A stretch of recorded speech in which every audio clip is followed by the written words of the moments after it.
Hamas کا جو حملہ ہوا جس پر ابھی تک پورا مغربی میڈیا حیران ہے، ششدر ہے کہ کیسے دنیا کا ایک جدید ترین ملک جاسوسی آلات سے لیس اس کی انٹیلیجنس فیلئر ہوئی، لیکن اس کے بعد ہم دیکھ رہے ہیں کہ اسرائیل نے بربریت کے تمام ریکارڈ توڑ ڈالے ہیں۔ اس وقت تک تیسرا روز ہے مسلسل غزہ کی پٹی پر مسلسل بربریت کے ساتھ بمباری کی جا رہی ہے اور تمام جو بڑی عمارات انہیں گرا دیا گیا ہے۔ اسکولوں میں یہ نہتے فلسطینی پناہ لینے پر مجبور ہیں۔ کچھ دیر پہلے جب میں آپ سے مخاطب ہوں، اسرائیلی وزیر دفاع نے آن ریکارڈ یہ بیان دیا انتہائی بربریت کے عالم میں، غصے کے عالم میں، فرعونیت کے عالم میں، کہ غزہ کی پٹی کے مکمل محاصرہ کیا جا رہا ہے۔ نہ وہاں رہنے والے 20 لاکھ افراد کو پانی ان کا کاٹا جا رہا ہے، بجلی ان کی کاٹی جا رہی ہے، ادویات اور خوراک کی ترسیل مکمل اس کا ناطقہ بند کیا جا رہا ہے۔ ان 20 لاکھ افراد کی کیا صورتحال ہوگی، اس پر اقوام عالم خاموش ہیں۔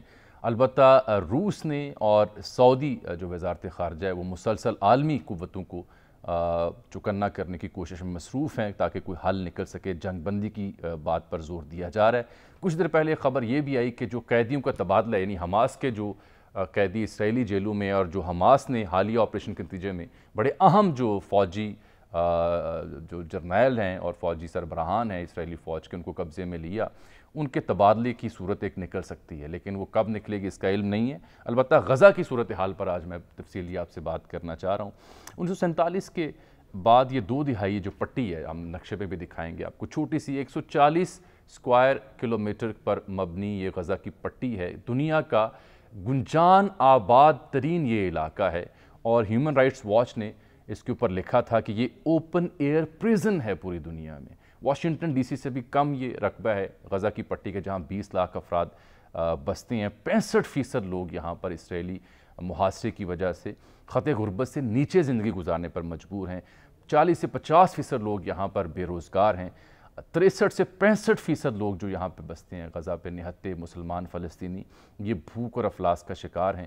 اور یہی نہیں بلکہ اقوام متحدہ کی بار بار درخواستیں ہوں یا ریڈ کراس کی بار بار درخواستیں ہوں، اس کے باوجود اسرائیل نے غزہ کا زمینی، فضائی اور بحری کنٹرول حاصل کر رکھا اور مکمل اس کا محاصرہ کر لیا ہے۔ تو میں عرض کر رہا تھا کہ 2 دہائی تک مصر کے پاس یہ پٹی رہی، پھر 67 میں جب جنگ ہوئی تو اسرائیل نے اس پہ قبضہ کیا غزہ کی پٹی پر۔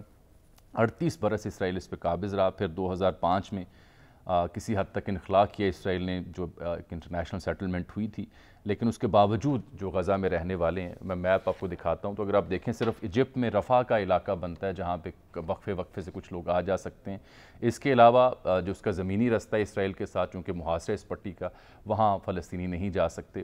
اور دوسرا میڈیٹرین سی کا علاقہ لگتا ہے، وہاں بھی صرف کوئی 25 مائل کی جو سمندری حدود ہے، وہاں پہ غزہ کے شہری مچھلی کا شکار کرنے جا سکتے ہیں، وہ بھی بند کر دیا گیا۔ تو ان کے لیے جہنم ہے جہاں وہ رہ رہے ہیں، اور اوپر سے بمباری مسلسل جو ہو رہی ہے۔ اب تک کی اطلاعات کے مطابق 2300 فلسطینی زخمی ہو چکے ہیں، 160 عمارتیں ملبے کا ڈھیر بن چکی ہیں، 1,25,000 افراد بے گھر ہو چکے ہیں، یہ اقوام متحدہ کہہ رہے ہیں۔